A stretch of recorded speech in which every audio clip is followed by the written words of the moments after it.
자, 탄성력에 의한 포텐셜 에너지에 대해서 한번 알아보겠습니다. 교과서 48쪽의 아래에 나와 있는 이 그래프에 대해서 설명을 할 텐데요. 일단 그 왼쪽에 있는 이 상황을 한번 생각해 봐야 할 것 같습니다. 여기 보면 원래 길이라고 되어 있죠, 그죠? 그러니까 처음에는 물체가 용수철에 매달려서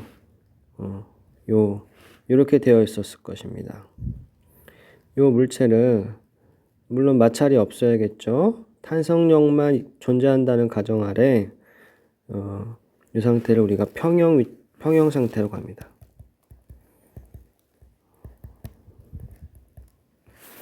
그러면 물체가 여기 요 위치를 평형 위치라고 볼 수가 있겠죠, 그죠? 이 상태에서 손으로 잡고 이쪽으로 힘을 가하면 점점 늘어날 것입니다.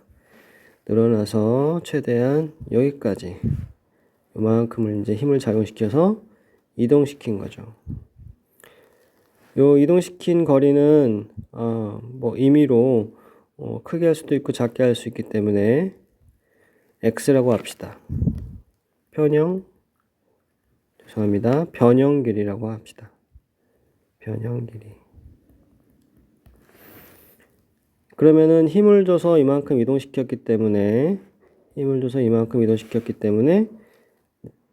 이 힘은 여기다 1을 하게 된 거죠. 네, 1을 했습니다. 그러면 이 1은 어디로 갔을까요? 지난 시간에 얘기한 대로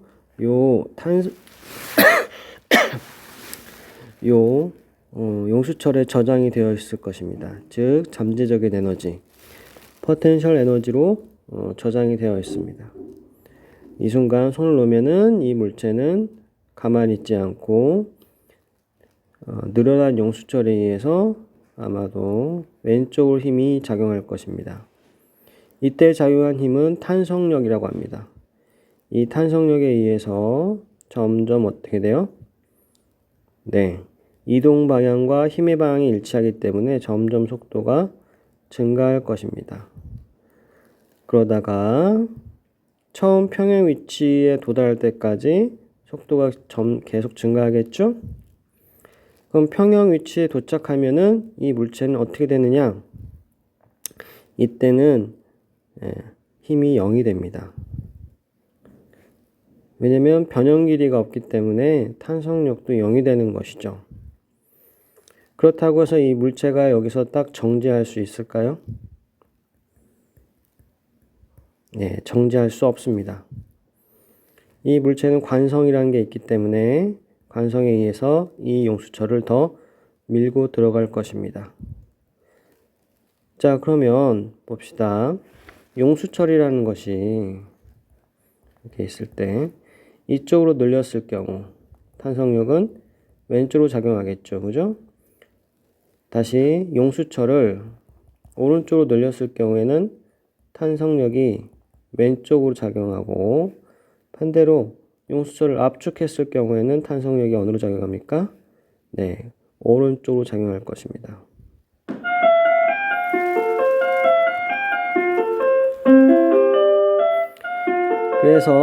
그래서 탄성력을 다른 말로 복원력이라고도 하는 것입니다. 원래 평형 위치로 복원시키려는 힘이란 얘기죠. 그러면 여기에서 이제 더 압축해서 밀고 들어가는 경우 탄성력은 오른쪽으로 작용합니다. 지금 시간 순서대로 이렇게 가는 것이죠. 이 경우에는 물체의 운동 방향은 왼쪽인데 힘의 방향은 오른쪽이므로 점점 빠르기가 어떻게 되겠습니까? 줄어들게 됩니다. 그래서 여기에 표시할게요. 점점 속도가 어떻게 돼? 줄어들게 됩니다. 그러다가 늘어난 길이만큼, 그죠? 늘어난 길이만큼 대칭성에 의해서 늘어난 길이만큼 압축됐을 때 속도가 0이 될 것입니다. 그러면 압축된 용수철은 어떻게 하겠습니까? 네, 오른쪽으로 탄성력이 작용시키니까 물체는 여기 정지해 있지 않겠죠, 그죠? 다시 줄어들었던 홍수철이 늘어나면서 네, 어떻게 돼요? 속도가 다시 증가하게 될 것입니다. 이런 일련의 과정이 계속 반복되는 것입니다. 만약에 공기 저항과 마찰이 없다고 한다면 이 물체는 여기서 시작한 물체는 점점 빨라졌다가 느려지고 다시 방향 바꿔서 빨라졌다가 느려지고 다시 방향 바꿔서 빨라졌다가 느려지고 빨라졌다가 느려지고 이것을 영원히 반복하게 될 것입니다. 자, 그러면 이것을 어떻게 해서 이런 그래프가 나오게 됐는지 한번 살펴보겠습니다.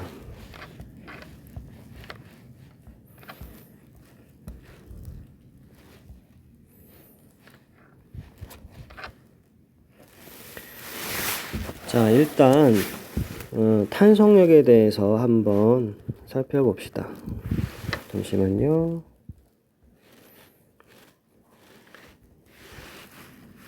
탄성력에 대해서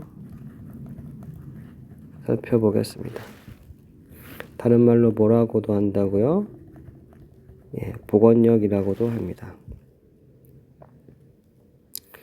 자, 용수철을 잡아당기는 경우, 자, 여기다 F 탄성력 이렇게 쓸게요.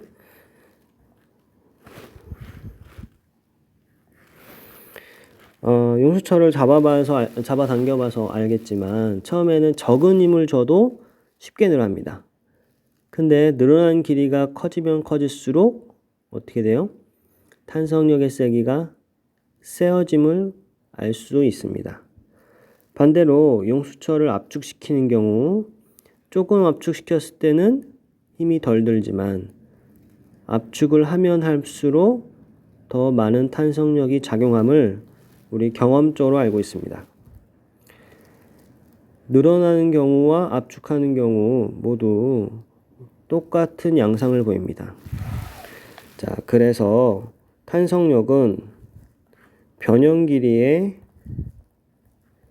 비례함을 우리가 실험을 통해 또는 경험적으로 알고 있습니다. 그러면 변형 길이는 임의의 값이기 때문에 x라고 해보죠. 그러면은 탄성력은 x와 비례 관계입니다. 우리가 y랑 x랑 비례할 경우 y equal ax 형태의 함수로 나타낼 수 있는 것처럼 얘도 마찬가지로 상수 하나를 붙여서 상수를 k라고 해볼까요? kx 형태로 1차 함수 형태로 쓸 수가 있는 것입니다. 이때 x는 뭐다?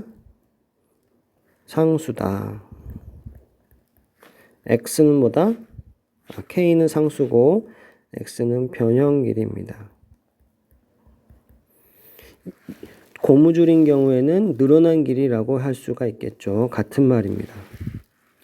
그러면 이 상수를 뭐 좀 그럴싸한 말로 한번 붙여보자. 그래서 용수철 상수라고 합니다. 같은 말로는 탄성계수라고도 합니다. 자, 그러면 단위를 살펴보겠습니다. 자, 변형 길이. 자, 길이는 항상 뭐야? 미터 단위를 씁니다. 탄성력, 힘이니까 뉴턴의 단위를 쓰겠죠? 그러면 탄성 계수는 뭐가 되겠어요? 뉴턴 퍼 미터라고 붙이면 되겠죠. 자, 이걸 그래프로 한번 나타내 보겠습니다. 그래프로 나타낸다면, 자, x 가로축에 놓고 탄성력 세로축에 넣겠습니다. 그럼 x가 0일 때 탄성력도 0이고 1차 함수 그래프이기 때문에 그래프가 이렇게 나오겠죠. 단위는 미터, 힘이니까 뉴턴이죠. 그러면 그래프가 나오기 때문에 항상 뭐와 기울기와 면적을 생각해 보라고 했습니다. 자, 기울기는 가로분의 세로죠. 가로가 미터고, 가로가 미터의 단위를 쓰고, 세로는 뭐예요? 뉴턴이니까. 얘는 뉴턴 퍼 미터죠. 네, 이게 뉴턴 퍼 미터의 단위를 갖는 물리량은 앞에서 했죠. 뭐라고요? 예, 탄성계수입니다. 그러니까 기울기가 급할수록 탄성계수가 크다라고 볼 수 있는 겁니다. 자, 그럼 면적은 어떤 의미를 가질까요? 자, 요만큼을 뭐 x, 그러면 여기에 해당하는 f가 있겠죠, 그죠? 자, 면적의 단위 어떻게 되느냐? 삼각형입니다.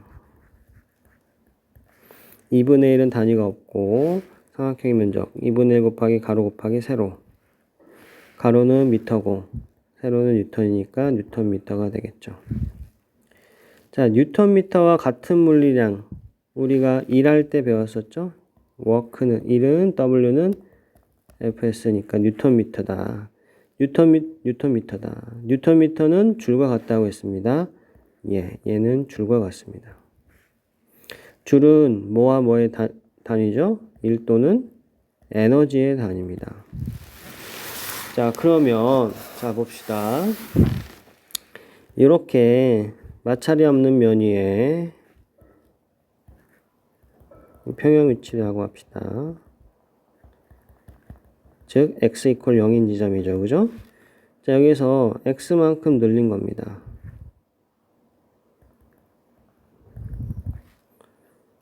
늘렸을 때 탄성력과 같은 힘을 줬을 때 늘어날 수 있겠죠. 그죠?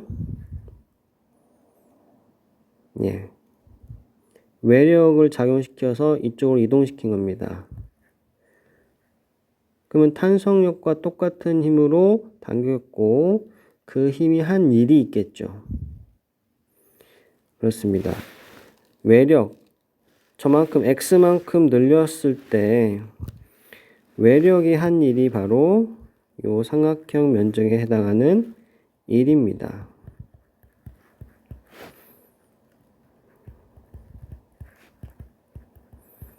자, 앞에 설명 쓰지 않겠습니다.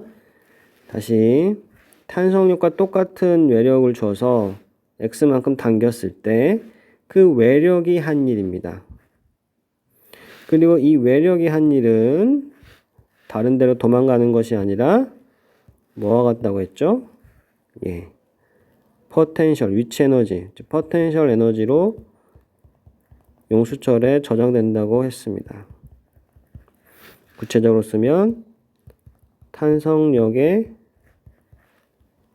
의한 포텐셜 에너지라고 볼 수가 있습니다. 자, 수식으로 나타내 봅시다. 포텐셜 에너지니까 EP죠? 이퀄 2분의 1 곱하기 가로 X, 세로 F입니다.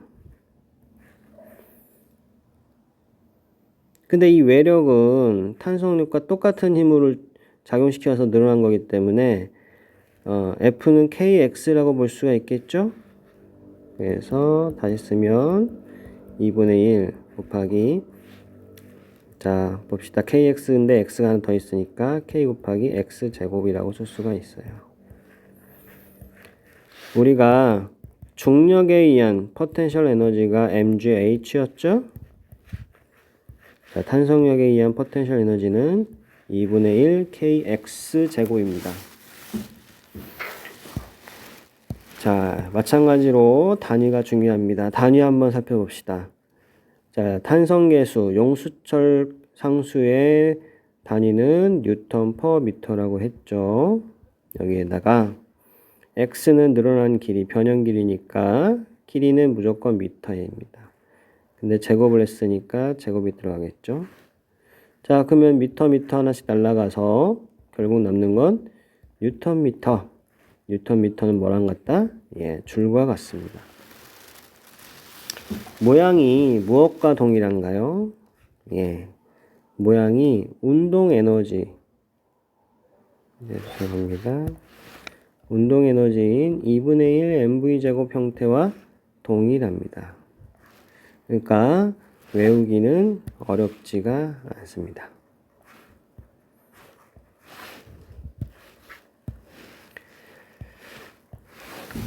자, 그러면 이거를 한번 표현해 봅시다. 자, 여기 이 그림을 그냥 이 그림을 활용해 보겠습니다. 자, 그러면 지울게요.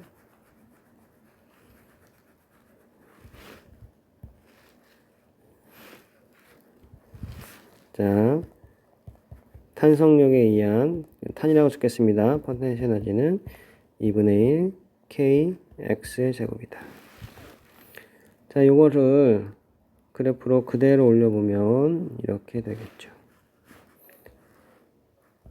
자, 그런데 이 용수철에 매달린 물체는 여기에서 평형 위치인 지점에 도착한 이후 멈추는 것이 아니라고 했죠. 더 밀고 들어간다고 했습니다. 관성에 의해서. 그러니까 그래프는 여기까지 되겠습니다. 자, 그리고 대칭성에 의해서 여기가 x라면 아마 똑같은 길이 마이너스 x가 되겠네요. 만큼 밀고 들어갈 것입니다.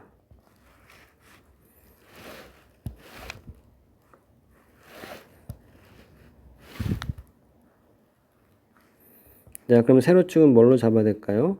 네, 에너지로 잡아야겠죠. 자, 이건 2차 함수 그래프죠. 2차 함수 그래프를 이곳에 표현해 보도록 하겠습니다. 자, 표현할 때는 무슨 색깔로 할까? 교과서와 동일하게 초록색으로 하겠습니다. 자, 그러면은 우리가 이건 어떤 그래프죠?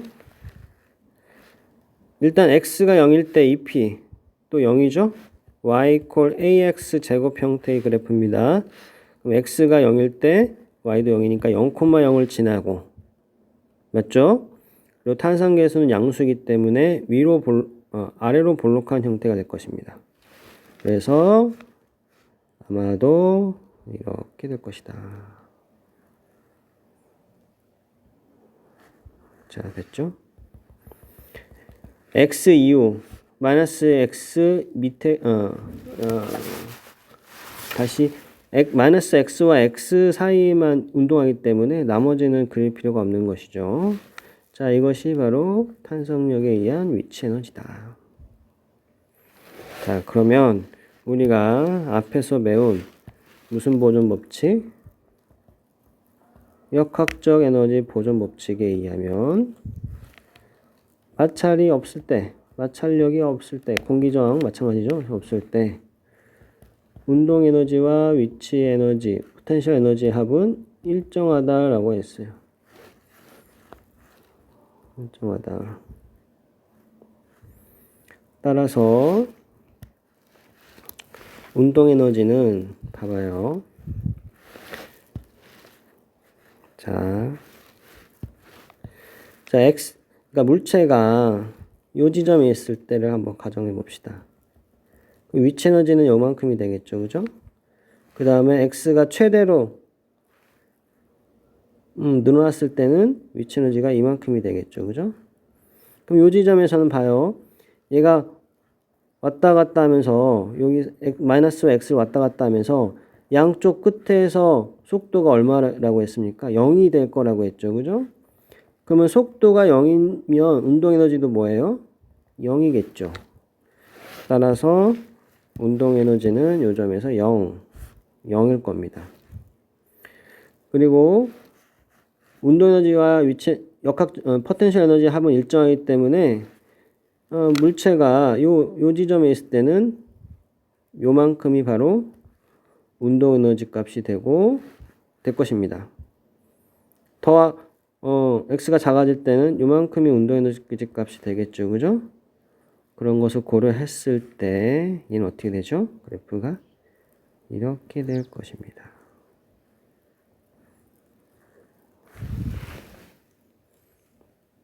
이상 없습니까?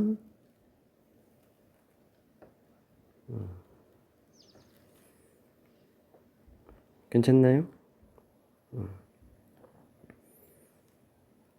네. 그리고 보라색으로 한번 표현해 보면 이 직선은 뭘 의미할까요? 이 직선은 그렇죠. x가 뭐든 간에 항상 일정하죠. 그죠? 그렇기 때문에 이 값은 역학적 에너지가 되겠습니다. 자, 이렇게 해서 우리 지금 어떤 걸 했죠? 네, 요거 했습니다. 요 그래프를 했습니다.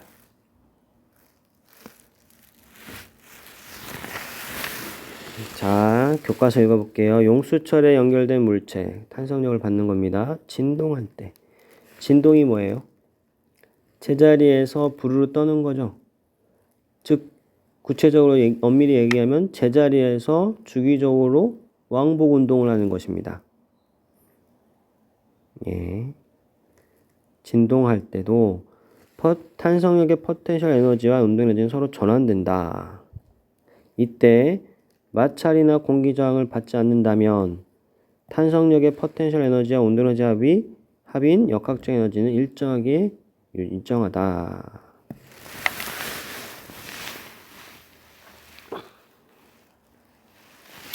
자, 봅시다. 이렇게 해서 역학적 에너지 보존에 대한 내용은 이제 교과서에 의하면 마무리가 됩니다. 자, 다음 페이지를 봅시다. 같은 얘기가 반복되는데요. 이 탐구는 여러분들이 한번 확인해 보시고요. 역학적 에너지가 보존되지 않는 경우 다 알고 있죠? 뭐와 뭐가 있을 때? 마찰력과 공기저항이 있을 때는 마찰력에 의한 열에너지가 생겨서 전환돼서 공간에 흩어져 버리기 때문에 이 물체가 원래 갖고 있던 역학적 에너지의 양이 점점 줄어들게 됩니다.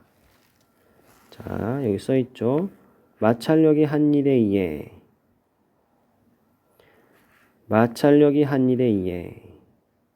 자, 1 뭐예요? 힘과 이동거리의 곱이죠. 그죠? 그죠? 네. 자, 근데 힘도 그 다음에 힘이랑 이동 방향이 반대가 돼요. 무슨 말이냐? 마찰력은 항상 이동 방향과 반대 방향으로 작용을 하죠. 그러니까 이 1의 값이 뭐가 되냐? 음의 값이 나와요. 그래서 역학적 에너지가 열의 에너지로 전환되고 결국 모두 열 에너지로 전환되어 진자가 정지한다. 네, 마찰이 있을 경우에는 얘가 5에서 마이너스 5 사이를 계속 완동하다가 점점 어떻게 돼요? 줄어들겠죠. 그죠? 그래서 탄성력에 의한 역학적 에너지가 보존되지 않는다. 자, 아이스하키 선수가 또 예로 나오네요. 자, 아이스하키를 예로 든 이유는 빙판과 요 퍽이라고 하죠. 퍽 사이의 마찰력이 거의 없기 때문이죠. 그죠? 자, 그렇기 때문에 역학적 에너지가 거의 보존될 것입니다.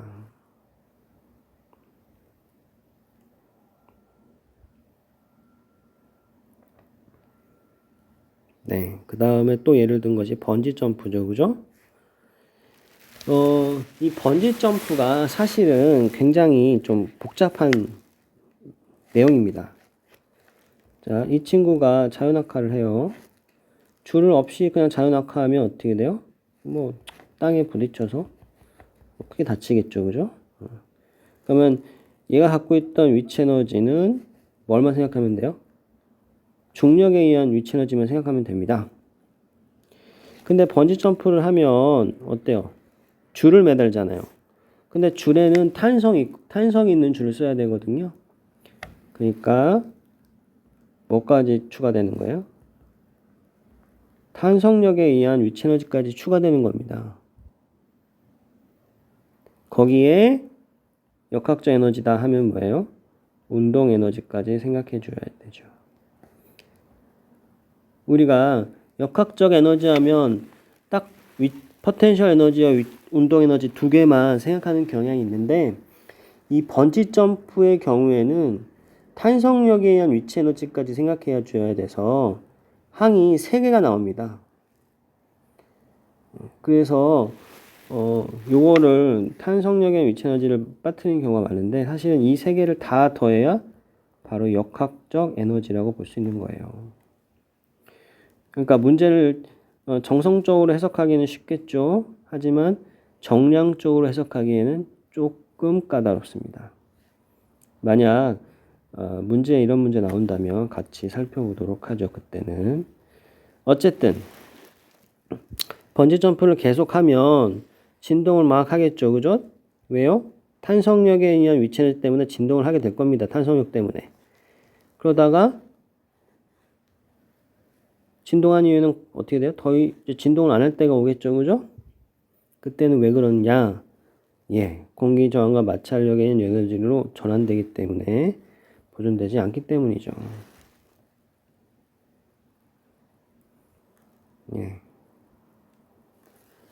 무슨 말씀인지 알겠죠? 그죠? 자, 이렇게 해서 역학적 에너지에 대한 부분을 마무리하겠습니다.